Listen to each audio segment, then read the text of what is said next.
वृंदावन में एक संत के पास कुछ शिष्य रहते थे।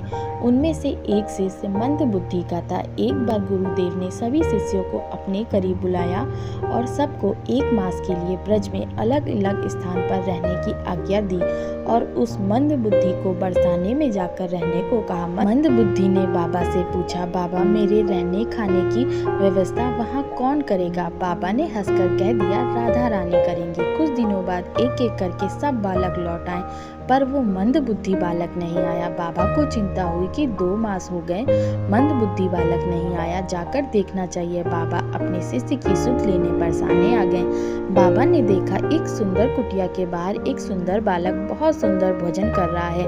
बाबा ने सोचा क्यों ना इन्हीं से पूछा जाए। बाबा जैसे ही उनके करीब गए, वो उठकर बाबा के चरणों में गिर गया और बोला, आप आ गए गुरुदेव। बाबा ने पूछा, ये सब कैसे?